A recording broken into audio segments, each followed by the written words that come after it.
तो प्यारे बच्चों, निबंध का मामला होता है 9 अंकों का। अब ये 9 अंकों का निबंध का मामला है, तो भैया इसे ऐसे ही नहीं जाने देना है, इसको बखूबी समझना है। पर्यावरण प्रदूषण एक ऐसा निबंध है जो सामान्य हिंदी हो, चाहे साहित्यिक हिंदी हो, चाहे क्लास 9 हो, 10 हो, 11 हो, 12 हो, ग्रेजुएशन लेवल हो, कंपटीशन लेवल हो, कोई भी लेवल हो। पर्यावरण प्रदूषण एक ऐसा ट्रेंडिंग टॉपिक है जो हर बार बोर्ड परीक्षा में खासकर आता है, और वो चाहे बोर्ड परीक्षा सीबीएसई बोर्ड की हो, एनसीईआरटी की हो या यूपी बोर्ड की हो। मैं तो फिलहाल खासकर स्पेशल यूपी बोर्ड ही पढ़ाता हूं, तो समस्या किसी भी बोर्ड की हो, समाधान यही है। मतलब निबंध की, ये पर्यावरण प्रदूषण की समस्या किसी भी बोर्ड में आ जाए, यही निबंध लिखना है, ऐसे ही लिखना है। आप बढ़ा चढ़ा करके भी लिख सकते हैं, चूंकि निबंध है, बंधन रहित रचना होती है, आपके स्वच्छंद विचार भी इसमें मग्न रहते हैं।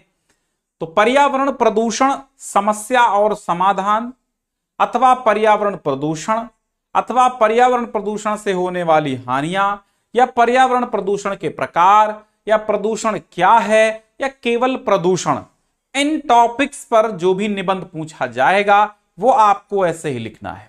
बहुत कम शब्दों में हम यहां पर लाए हैं। सबसे पहला सवाल आता है कि सर निबंध कितने पेजों में लिखें। सबसे अहम सवाल है आपकी कॉपी में।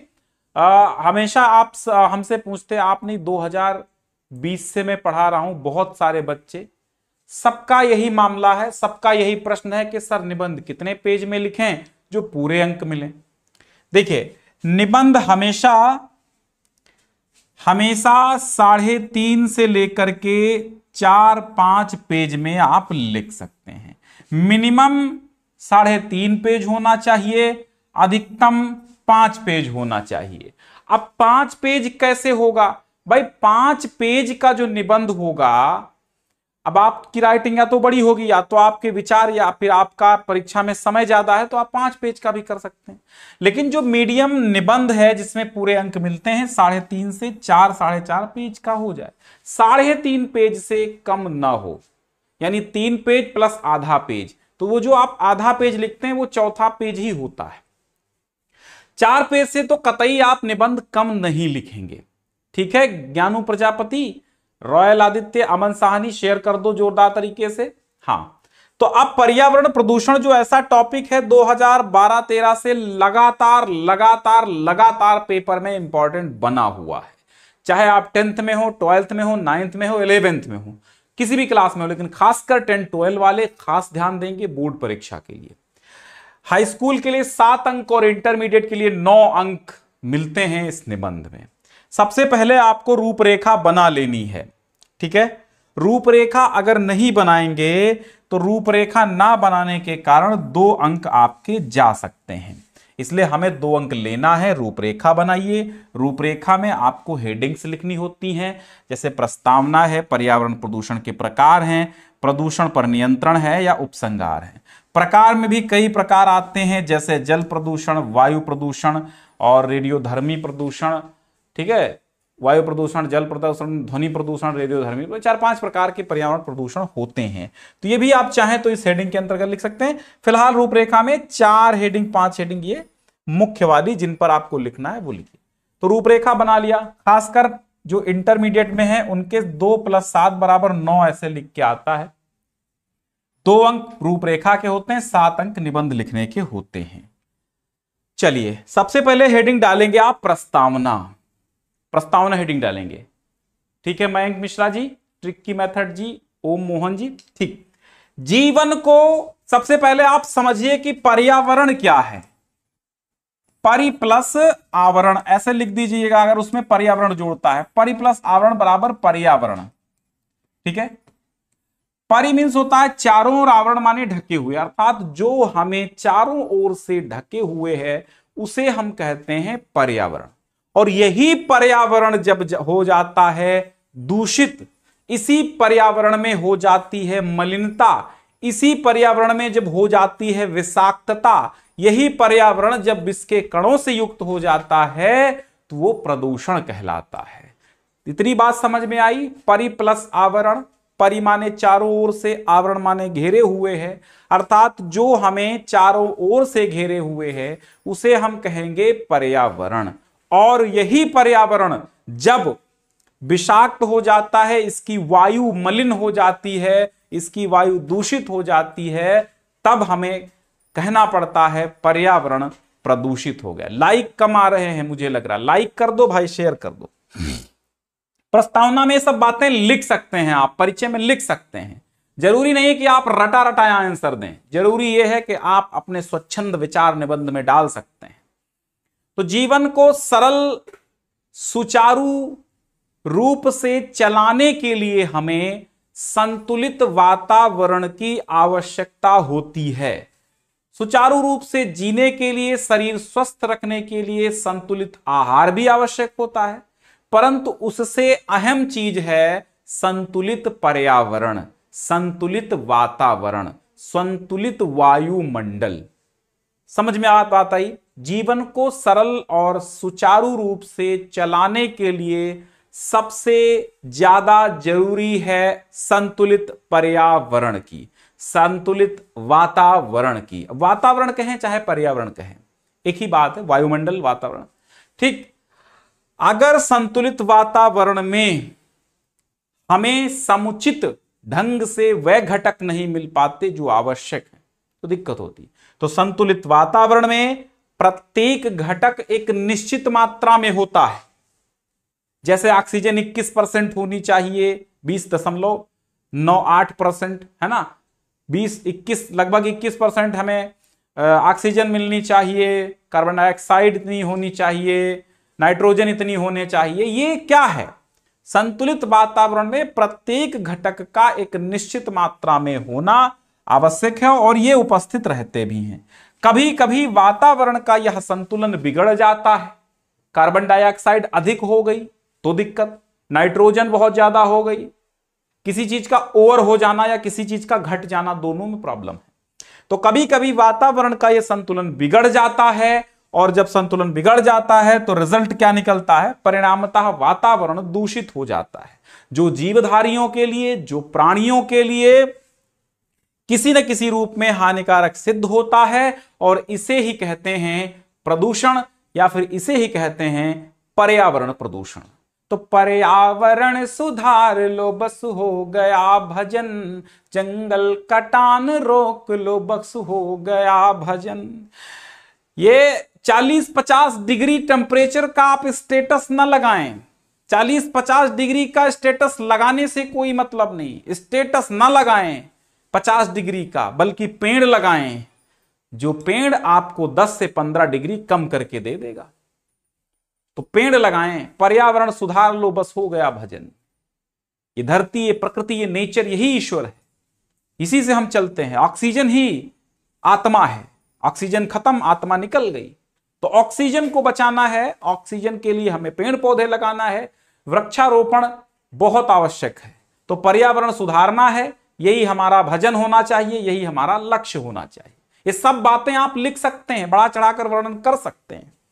ठीक, इतनी बात समझ में आई कि जीवन को सुचारू सफल रूप से चलाने के लिए एक संतुलित वातावरण की आवश्यकता होती है। वातावरण में प्रत्येक घटक एक निश्चित मात्रा में उपस्थित रहते हैं और जब वातावरण का यह संतुलन बिगड़ जाता है तो प्राणियों को बहुत बड़ी हानि भी झेलनी पड़ती है और जीवधारियों के लिए जो चीज हानिकारक होती है उसे ही क्या कहा जाता है?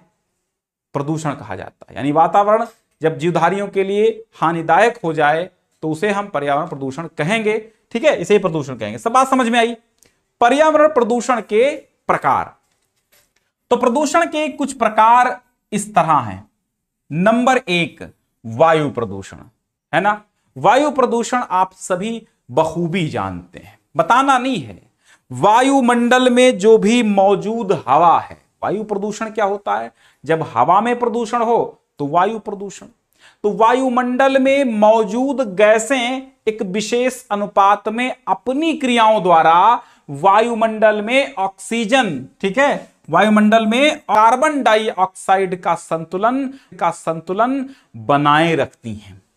किंतु मनुष्य अपनी अज्ञानता के कारण तथा आवश्यकता के नाम पर लोभवश स्वार्थवश इस संतुलन को बिगाड़ता रहता है और अपनी आवश्यकता के लिए मनुष्य वनों को काटता है।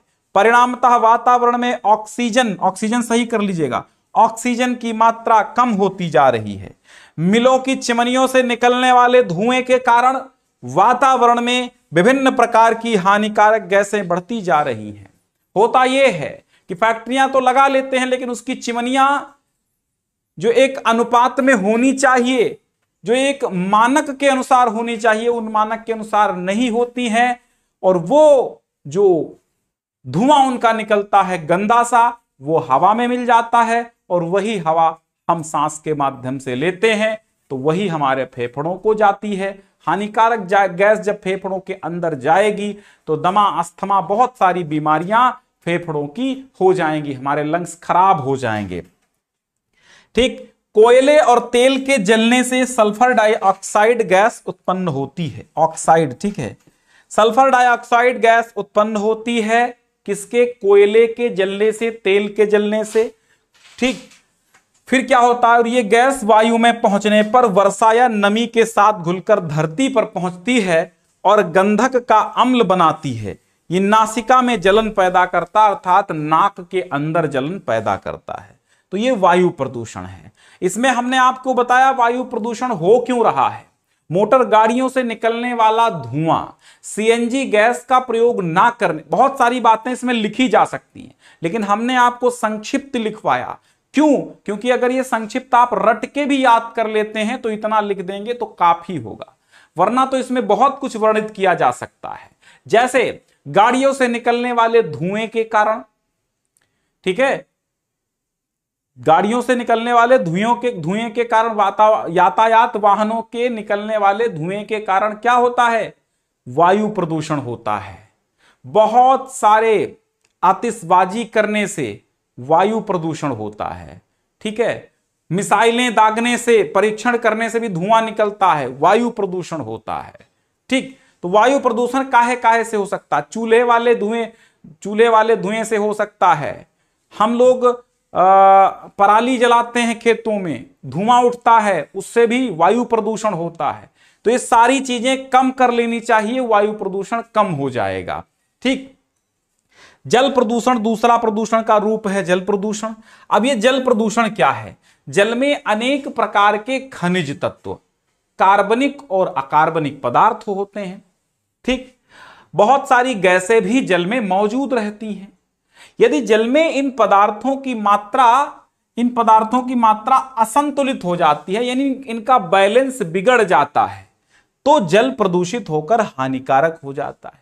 आज हम नदियों में मिलों का कचरा डाल रहे हैं, मलमूत्र आदि प्रवाहित कर रहे हैं, घरों की गंदी नालियां नदियों में गिरा रहे हैं, तालाबों में गिरा रहे हैं। इसके फलस्वरूप हमारे देश के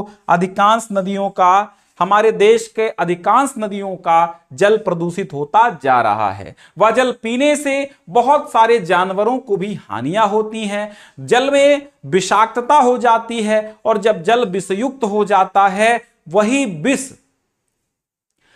विष जल के माध्यम से हमारे पशु पी लेते हैं, तो उनके विभिन्न प्रकार की बीमारियां होती हैं और उनका देहावसान भी हो जाता है।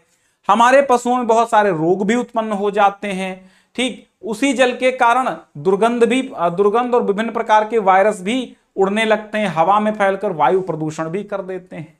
ठीक, तो कचरा प्रबंधन भी होना चाहिए, जिससे जल प्रदूषण कम होगा। कचरा प्रबंधन बहुत जरूरी है। और जो बहुत विभिन्न प्रकार के कल कारखानों से या फिर किन्हीं फैक्ट्रियों से, मिलों से निकलने वाला जो कचरा है, गंदा नाला है, वो नदियों में ना गिराया जाए। हमारे यहाँ लोकल एरिया में मैं देख रहा हूँ, एक मिल है जिसका जो गंदा नाला है वो जाकर के नदियों के आसपास से गुजरता है, या उसका गंदा नाला अलग से नाले में ही पानी भरा रहता है, वो भी गंदा हो जाता है। तो क्या है ये जल प्रदूषण का एक रूप ही कह सकते हैं इसको। तीसरा है रेडियोधर्मी प्रदूषण। रेडियोधर्मी प्रदूषण क्या होता है, समझिएगा कि परमाणु शक्ति उत्पादन केंद्रों में विभिन्न परीक्षण से भी, जैसे मिसाइलों के परीक्षण हुए तो क्या हुआ, रॉकेट परीक्षण हुए, रॉकेट लॉन्च हुए तो उसमें धुआं ही तो निकलता है। तो जो परमाणु शक्ति उत्पादन केंद्रों में विभिन्न परीक्षण से भी जल, वायु तथा पृथ्वी का प्रदूषण होता है, जो आज के लिए ही नहीं बल्कि आने वाली पीढ़ियों के लिए भी हानिकारक है। इतिहास न तुमको माफ करेगा, याद रहे, पीढ़ियां तुम्हारी करनी पर पछताएंगी, सूरज की लाली में कालिक पुत जाएगी, बरसों के बाद क्या ऐसी घड़ियां आएंगी। शिवमंगल सिंह सुमन, युगवाणी। समझिए, तो हमें वर्तमान में वो कर्म करने चाहिए जिससे इतिहास हमें याद रखे और इतिहास हमें इज्जत के साथ नाम ले, माफ कर दे, हमारी गलतियां ना दोहराए इतिहास, हमारी गलतियां ना याद करे, हमारे वो वर्क याद करे जो हम भविष्य के लिए करके जाएं। तो परमाणु शक्ति उत्पादन केंद्रों में बहुत सारे परीक्षण होते हैं, उनके कारण जलवायु पृथ्वी का भी प्रदूषण होता है, जो आज के लिए नहीं बल्कि आने वाली पीढ़ियों के लिए भी, भविष्य के लिए भी हानिकारक है। परमाणु विस्फोट से संबद्ध स्थान का तापक्रम इतना हो जाता है कि लोहा तक पिघल जाता है, धातु तक पिघल जाती है। विस्फोट के समय उत्पन्न रेडियोधर्मी पदार्थ वायुमंडल की बाह्य परतों में प्रवेश कर जाते हैं, जहां पर ये ठंडे होकर संघनित अवस्था में बूंदों का रूप ले लेते हैं और बादल के माध्यम से वायु के झोंकों के साथ समस्त संसार में फैल जाते हैं, बारिश के साथ समस्त संसार में गिर जाते हैं। तो ये रेडियोधर्मी प्रदूषण है। फिर आता है ध्वनि प्रदूषण। अनेक प्रकार के वाहनों, मोटर कार, विमान, ट्रैक्टर, भोंपू, सायरन, गाड़ियों के हार्न, लाउड स्पीकर आदि तथा बाजे, कारखानों के सायरन, मशीन से भी, मशीन का घर घर नाद, ये ध्वनि प्रदूषण इनसे सभी से होता है। ठीक, अनेक प्रकार के वाहनों की आवाज होती है, वो क्या है, ध्वनि करती है। जो भी चीजें ध्वनि करती हैं और तीव्र गति से करती हैं वह सब ध्वनि प्रदूषण के कारक हैं। जैसे कारखानों के सायरन पों बजते हैं, ठीक, मशीनों से भी ध्वनियां निकलती हैं। जैसे आपका कूलर चलता, बहुत तेज आवाज करता है, बैंड बाजे बारात में बजते हैं, डीजे बजता है, विमान शू करके निकलता है, ट्रैक्टर धड़ धड़ धड़ धड़ चलते हैं, बहुत प्रकार के ट्रक वगैरह बहुत तेजी से बाजे बजाते हैं, लाउड स्पीकर, साउंड सर्विस वाले बहुत तेजी से बजाते हैं। तो ये सब क्या है, ये सारी मशीनें ध्वनि प्रदूषण के कारक हैं। अधिक तेज ध्वनि से मनुष्यों की सुनने की शक्ति का ह्रास हो जाता है, अर्थात सुनने की शक्ति भी कम हो जाती, बहरापन आ जाता है, अनिद्रा अर्थात नींद भी नहीं आती है, कभी कभी पागलपन का रोग भी उत्पन्न हो जाता है तेज ध्वनि से। तो हमें इन सारी ध्वनियों को कम कर लेना होगा।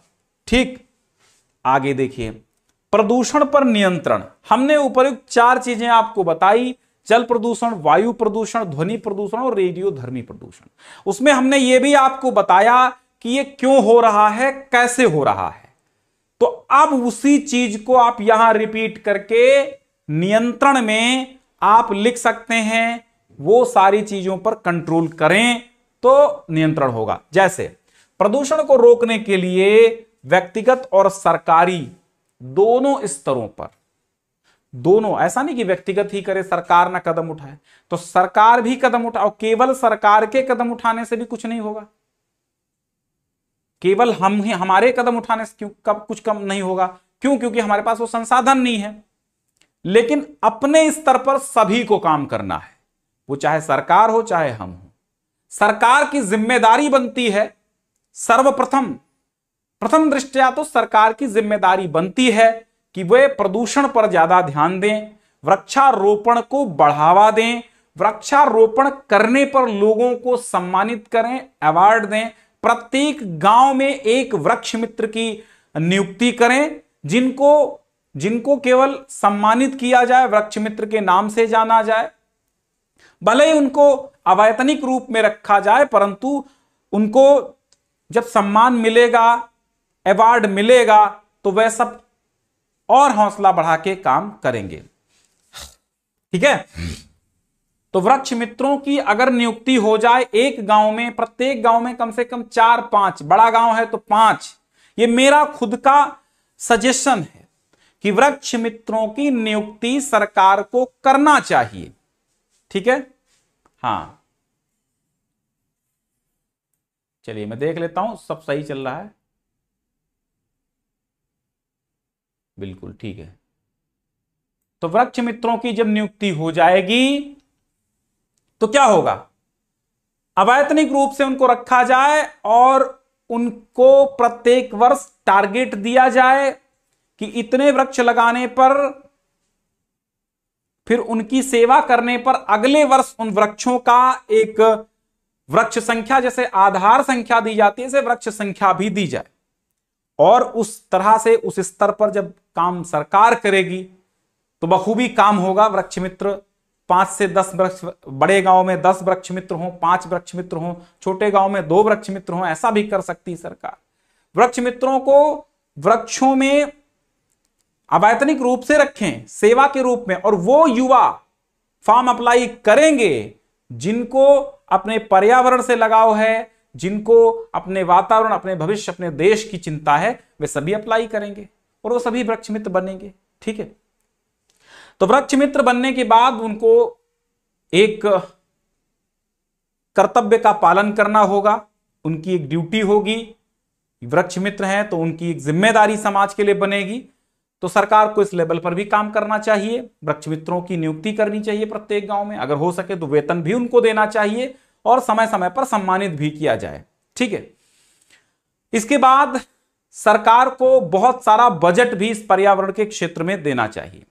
सरकार को जो प्रदूषण करने वाली चीजें हैं उन पर नियंत्रण करना चाहिए। उन बड़े बड़े जो उद्योगपति हैं उनसे तालमेल बिठा के, मतलब उनसे बातचीत करके, उनकी मीटिंग फिक्स करके उनको बताना चाहिए कि पर्यावरण के खिलाफ अगर कोई दिक्कत होती तो ये हम बर्दाश्त नहीं करेंगे। आप 10 रुपए की चीज बेच रहे हो, 10 रुपए 2 पैसे की बेच लीजिए, 2 पैसा एक्स्ट्रा ले लीजिए, लेकिन पर्यावरण के साथ अगर छेड़खानी होगी तो हम कोई समझौता नहीं करेंगे। एक दिन देखना पर्यावरण सुधर जाएगा। लेकिन क्या है, क्या उस स्तर पे काम हो सकता है, हम न जाना हमें।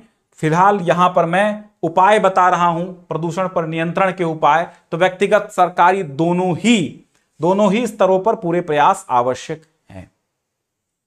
फिलहाल हम सरकार का काम सरकार पर सौंपते हैं, लेकिन अपना काम तो जानते हैं। हमारी अपनी जिम्मेदारी एक भारतीय नागरिक होने के कारण, भारतीय नागरिक, एक राष्ट्र का नागरिक, इस भारत का नागरिक, इस देश का नागरिक होने,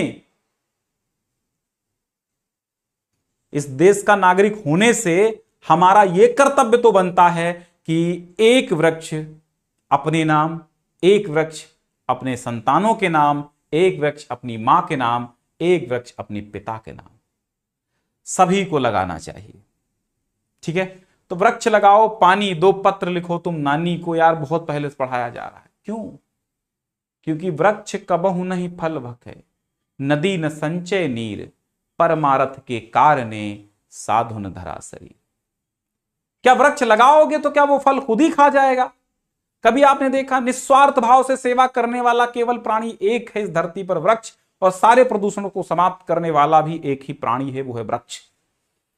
तो जल प्रदूषण के निवारण एवं नियम के लिए भारत सरकार ने सन 1974 ईस्वी में जल प्रदूषण निवारण एवं नियंत्रण अधिनियम लागू किया है। इसके अंतर्गत एक केंद्रीय बोर्ड के सभी प्रदेशों में प्रदूषण नियंत्रण बोर्ड गठित किए गए हैं।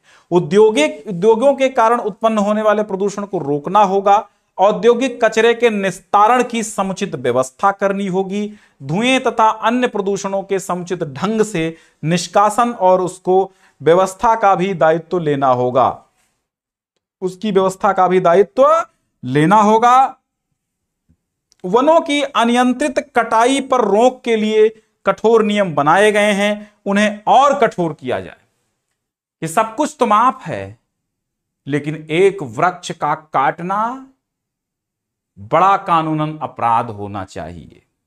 फिर देखना पर्यावरण प्रदूषण में ऑक्सीजन की मात्रा अधिक हो जाने से प्रदूषण खुद ब खुद खत्म हो जाएगा। उपसंहार में हम लिखेंगे इस प्रकार, हम देखते हैं कि पर्यावरण के प्रति जागरूकता से ही हम भविष्य में और अधिक अच्छा एवं स्वस्थ जीवन जी सकेंगे और आने वाली पीढ़ियां इस प्रदूषण के अभिशाप को नहीं झेलेंगी, यानी स्वस्थ जीवन जी सकेंगे और आने वाली पीढ़ी को प्रदूषण के अभिशाप से मुक्ति दिला सकेंगे। अतः सरकार के साथ साथ हम सभी का, हम सभी देशवासियों का यह कर्तव्य बन जाता है कि हम प्रदूषण मुक्त पर्यावरण तैयार करने की दिशा में जागरूक रहें, क्योंकि प्रदूषण यह वरदान नहीं है, यह अभिशाप है। समाज के लिए जिस तरह दहेज एक अभिशाप है, तो पर्यावरण प्रदूषण भी एक बड़ा अभिशाप है। तो इस प्रदूषण को हमें रोकने के लिए बहुत बहुत बहुत कदम ठोस उठाने होंगे। हमें जिम्मेदारी के साथ आराम से काम करना होगा, भविष्य की चिंता रखते हुए। तो हाँ, बिल्कुल, मोनिका जी का कहना है कि जिस प्रकार हर व्यक्ति अपने परिवार का ख्याल रखता है, वैसे ही हर व्यक्ति को पर्यावरण को अपना परिवार समझकर उसकी देखभाल करनी चाहिए। बिल्कुल, बहुत अच्छा कोटेशन है। जिस प्रकार आप अपने संतानों की रक्षा करते हैं, उसी प्रकार एक वृक्ष भी आपके संतान की तरह है। ठीक है, केवल वृक्ष के साथ वृक्षारोपण करके फोटो खिंचवा लेने से पर्यावरण प्रदूषण कम नहीं होगा। उस पेड़ को पानी भी देना होगा। केवल फोटो खिंचवा लेना और फिर उस पेड़ की ओर ध्यान न देना, ये पेड़ की जान लेना है। इसलिए फोटो ना खिंचवाएं, पेड़ के साथ सेल्फी ना लें। सेल्फी लेकर के उस पेड़ को, सेल्फी लेने के बजाय उस पेड़ को लगाने के बाद आप उसको जल दें, आप उसकी सुरक्षा करें, वरना बकरी चर जाएगी। बकरी जो चरती थी धीरे धीरे, पौधों के पत्ते वो पीरे पीरे, है ना। तो वो बकरिया जो है उसको बचाना है। सबसे खतरनाक प्राणी है, अगर कहीं अगल बगल में गुजरी तो सरकलम कर देगी उस वृक्ष का, उस पौधे का। इसलिए सबसे मेन है, आप पेड़ लगाएं, पौधा लगाएं, तो उसकी सेल्फी लेने के बजाय उसमें जल दीजिए। जल दीजिए, आज दीजिए और कल दीजिए। ये नहीं कि आज जल दे दिए, सेल्फी ले लिए, काम खत्म। काम सेल्फी लेने से खत्म नहीं होता। काम सेल्फिश, वो सेल्फी लेना मुझे तो सेल्फिश लगता है। आप सेल्फिश हो रहे हैं। आप सेल्फी लेंगे, फिर स्टेटस लगाएंगे, फेसबुक पे अपलोड करेंगे कि हाँ मैंने ये पेड़ लगाया, मैं भी एक वृक्ष मित्र हूं, मैं बहुत बड़ा पर्यावरण प्रदूषण का वो आगे चल करके बहुत बड़ा वॉलंटियर हूं, है ना, सिपाही हूं। तो भाई साहब, मेरा मानना यही है कि 40-50 डिग्री का स्टेटस तापमान का ना लगाएं, एक पेड़ लगाएं। पेड़ की सेल्फी न लें सेल्फिश बनकर, बल्कि निस्वार्थ भाव से। जिस तरह पेड़ आपको फल देता है, खुद नहीं खाता है, उसी तरह आप भी समर्पित होकर के उसमें पानी दें, उसकी सेवा करें। तभी जाकर के बहुत अधिक संख्या में वृक्षारोपण होकर के वृक्षारोपण सक्सेसफुल होगा। ठीक है, चलिए, बहुत सारे लोग हमारे साथ जुड़े हुए हैं। हाँ, सरल श्लोक बहुत सारे हैं। 12 में श्लोक सरल लिखने को नहीं आता है 12 में। हाँ, एक व्यक्ति एक वृक्ष अगर लगा दे तो 140 करोड़ वृक्ष हर वर्ष लग जाएंगे। ठीक है, रोज, हाँ नहीं, आगे होंगे, तमाम होंगे। तेजस्वी गोयल जी, स्टडी जी, प्रेम सागर गुप्ता, सुरभि सक्सेना, ललित बायो, प्रेम, काजल, प्रशांत, स्माइली, अर्पित, अजीत मौर्य। चलिए भाई, सभी का बहुत बहुत धन्यवाद है। इसकी पीडीएफ डाउनलोड कर लीजिएगा और आराम से लिख दीजिएगा, अपने नोट बना लीजिएगा। चाहे इसकी प्रिंट आउट तो नहीं निकल पाएगी, ब्लैक है, तो आप इसको आराम से लिख लीजिएगा। 4 पेज में आराम से लिखना है और कुछ अपनी भाषा में भी लिख सकते हैं। जरूरी नहीं कि रटा रटाया निबंध लिखा जाए। बस बहरहाल निबंध में जो टॉपिक पूछा गया है वो टॉपिक एकदम सरल होना चाहिए, सीधी भाषा में होना चाहिए। बहुत बहुत